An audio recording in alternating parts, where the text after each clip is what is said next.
All right. Good day and welcome to Lapai TV.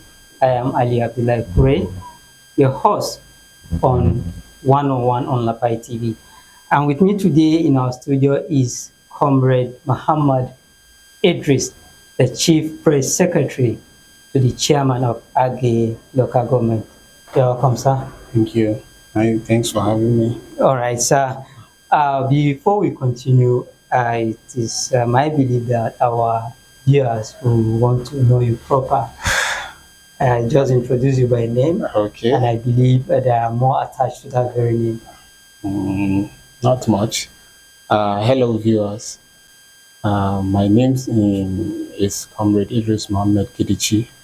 I'm the Special Assistant on ICT and Public Enlightenment to the Executive Chairman of Agaie Local Government, Honorable Ibrahim Alilu Sayuti. It's nice to have you here with us, sir. Thank you. Well, we've been hearing, before we go into our topic proper, our discussion proper, there is this very question that I'm very curious of.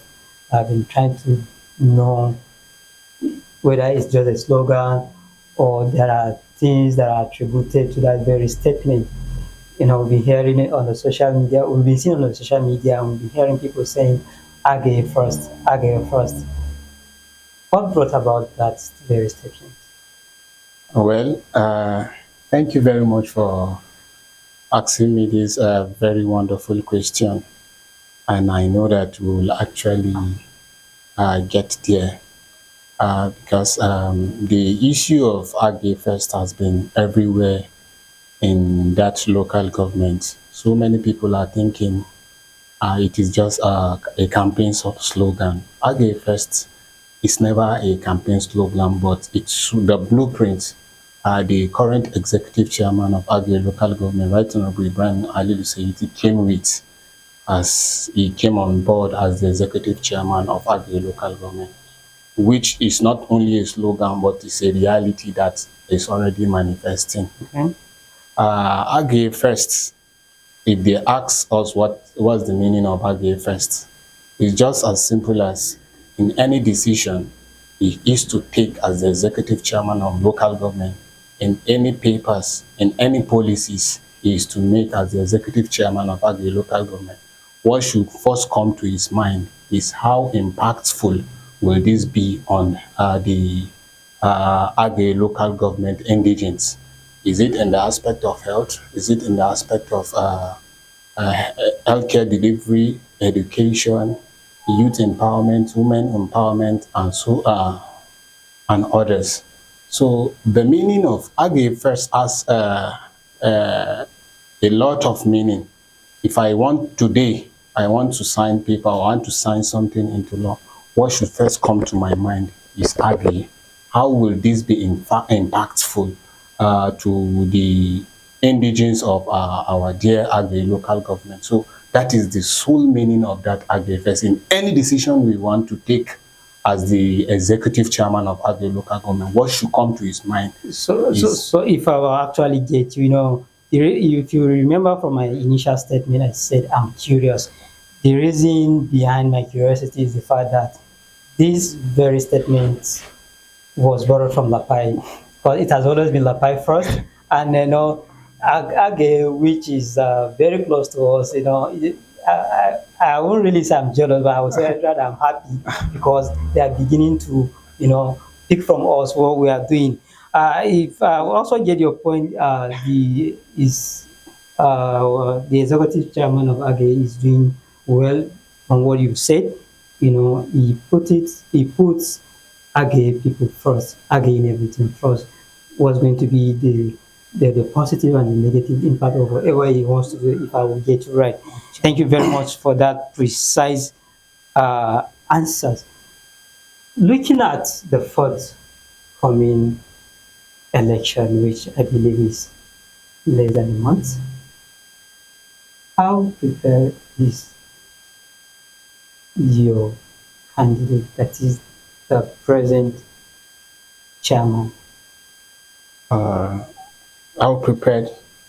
So if I can answer your question briefly, I will say that my boss, the executive chairman of chairman of Agaie local government, is not anxious about the forthcoming general election, but is anxious about the service delivery to his people.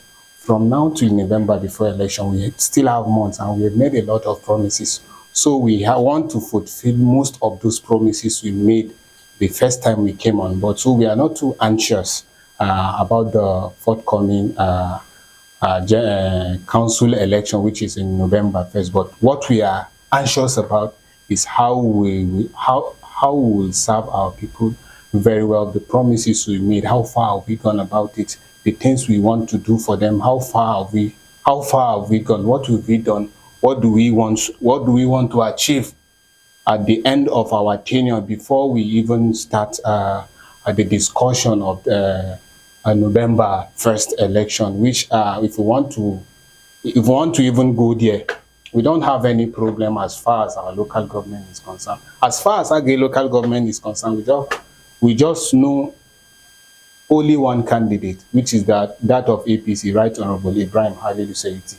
Because as I said that, what did you even want to which campaign do you even want to come with in Agaie local government that will make people turn their back against Honorable Ibrahim Halilu Seiti? With just small, let me say, little funds that he is having as the executive chairman, he has done more than enough. I was actually going to come to that because you made mention of the fact that there are promises that is yet to fulfill, and from what you say, that is actually not anxious towards the forthcoming council election. So, coming to the promises, you made mention that he made to his people. How many of these promises has he actually fulfilled? Though, should I even call it promises? Because as we came on board, we came with a blueprint. Okay. We have on that blueprint, we have education. It covers education, healthcare service delivery, infrastructure, youth and women empowerment, agriculture, and what have you. And if I can tell you, we've done more than average of those promises. Wow. With the little resources that came to our coffers as the executive chairman of Agaie local government. So let me just be brief because of time to tell you little of what Honorable Ibrahim Halilu Seiti has done. The first month we came on board as he came on board as the executive chairman, he saw the dilapidated structure of Makun Damaru. If you check my social media page, you'll find it there. There is a the school has dilapidated completely.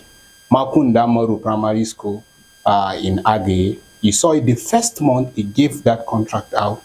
The school was fully reconstructed.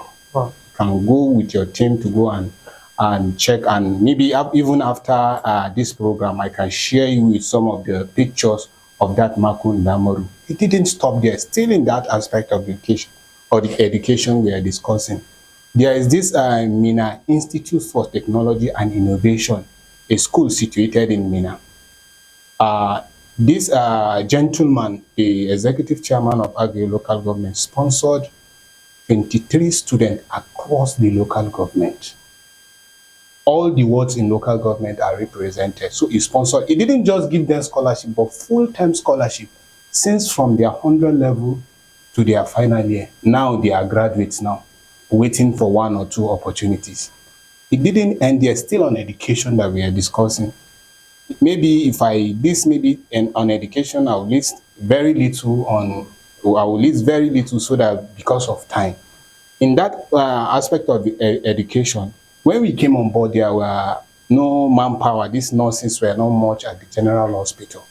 And he said, what is he doing? What is he going to do? So we came up with an idea and picked indigent students across the world. Again, in Agaie local government, we picked 15 students, female students, to attend School of Nursing Bida and School of Nursing and Midwifery Mina, so that they can study. After their education, they will, before any opportunity might come, they should go and serve in those general Facilities. hospitals because of lack of manpower, so that they can assist. As I'm talking to you now, like few of them that have graduated are assisting them in the general hospital. Still on the aspect of education. Currently, we have it. I've been posting it on my timeline on all my social media platform. We have a scholarship program to all high institution students across local government, or across Agaie local government, across the 11 ward.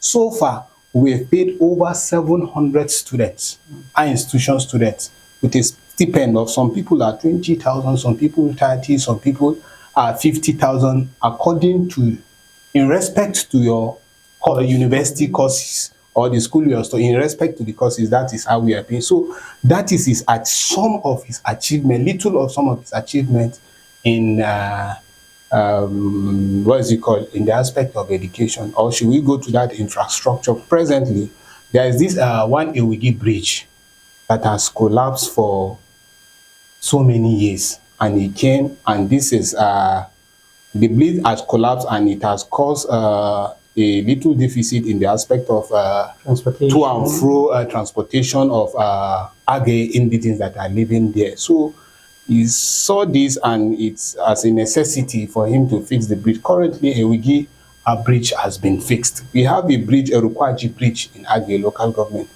There was a time he gave approval of a big amount of money for them to complete that Rukwaji bridge. All those bridges have been completed. Agaie Eid ground currently has been fenced. It has been taken to somewhere. It has been fenced. It has been repaired in the local government by the current chairman of Agaie local government. So those are the little. Okay, let me go to the aspect of healthcare service delivery. There is a primary healthcare in Ekobadigi. If there is one ward called Ekobadigi in Agaie, there is one primary healthcare there, and Seyuti met it uncompleted by previous administration, and he saw the need that there should be a primary healthcare that is operating in Ekobadigi ward. And Alhamdulillah, you can go and check the facilities now with your team, how far he has gone. You've said fix so many things in the aspect of infrastructure, healthcare, and education. Those are the little. You will also the little, just like you said. But you will also agree with me that where there is no peace, the place or that very environment may not like to enjoy those all these that you've mentioned. So what has it been doing? Or what is it doing? Or what has it done in as far as security aspect is concerned? Okay. Since we came on board as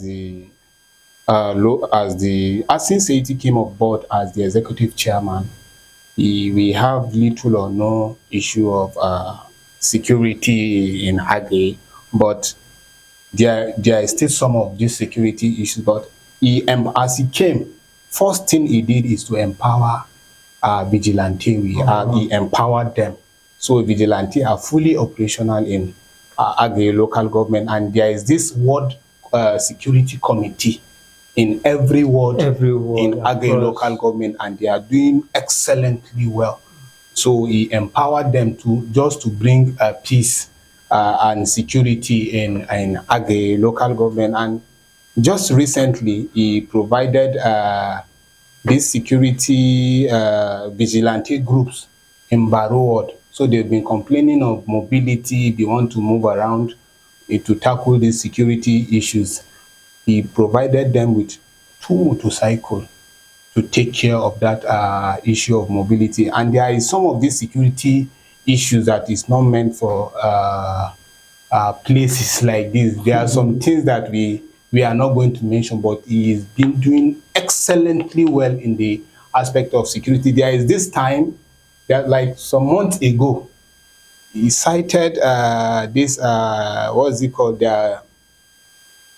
one issue that is supposed to happen in Agaie local government. Because of his experiences, what he has seen, what he have learned, he instantly announce a curfew in Agaie, you call me Yeah, sometime yeah, like I that. think we. We actually discuss issue why the curfew, and I explained to you why. So these are some of the things he did to actually tackle security in Agaie, and I can tell you with full hope that security is to the barest minimum in Agaie local government Well, currently thank as you we are very much for talking. that. If you're just joining us, this is Ali Abdullah Kure with Comrade Muhammad Idris, the Chief Press Secretary to Agaie Local Government Chairman. Welcome, sir. Thank you. You've said a lot about what the Executive Chairman of Agaie Local Government has been doing, and we sincerely appreciate that. Coming to the youth empowerment, they say youth, we are always the leader of tomorrow and a lot of many other things. So what has he been doing to ensure that the youth are well empowered in order, you know, to feel the presence of his leadership in the Agaie local government?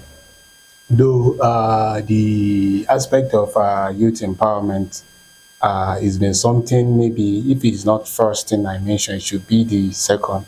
But Alhamdulillah, with ASAUT as a local government chairman, we have a lot of things to mention. In that issue of youth empowerment, the first, second, third month we came on board. Sorry, second month we came on board, I will not forget. He sees that empowering youth aids in maybe bringing the issue of this insecurity to the barest minimum. So we ought to matter of urgency, empower our youth. So Sayuti did a program before the 2023 general election. We empowered over 1,000 women and youth in Agaie. Well, that's massive. Some people maybe 20,000, 50,000, 200,000, 150,000 individually, based on the type of trade you engage on. We have some kuli sellers, we have some maybe pancake sellers, maybe what is it called, maize, roadside maize seller, all those type of they were all empowered. They were all empowered. Wow. In Agaie local governments. So these are some of the things he's doing. So there are this what's it called, these youths that are always, how should I categorize this type of youth? So there are this type of youth is engaging every month since he came on board up till today. He will maybe select 5 or 10 from each ward since he came on board. This is every month. Till this very moment. Till this very moment. Some people 50,000 naira. Some people 100,000 naira just to empower them to start up something. There is this time he brought this what is it called? He gave some people what is it called? Tailoring machine, okay. Grinding machine. All these things I'm saying, I'm not just saying it. We have pictorial and video evidences. These things are on my social media pages. This grinding machine, all these things has been given to you just to empower them in one way or the other. You've categorically said enough in the aspect of empowerment, and like I've earlier said, election is almost at the corner. So what's your call to the youth or to the to the people of Agaie local government? Though the people of Agaie, look, my dear local government, Agaie, so you sent Sayuti for the first time, and this is what he has done, the first opportunity you gave him. So maybe his second time, it's not even a maybe, it's a reality, inshallah, will be better than what we've done in this first time. So we want to urge youth to make sure they support the candidacy of Honorable Ibrahim Alilu Sayuti for Chairman Agaie Local Government at the forthcoming November Council election. Thank you very much for that. So we exhausted more than we can, and if we're still watching us, this is Lapai TV, one-on-one on Lapai TV, and here with me I've been discussing with Comrade Muhammad Idris, who is the Chief Press Secretary to the Chairman of Agaie Local Government in person of Honorable Ibrahim Alilu Saiti. Thank you so much for joining us on Apai TV, and we hope when next we call you for a program of this nature, you will be able to attend to us. Inshallah. All right, thank you very much. Thank We've come to the end of this program. Bye for now. Thank you.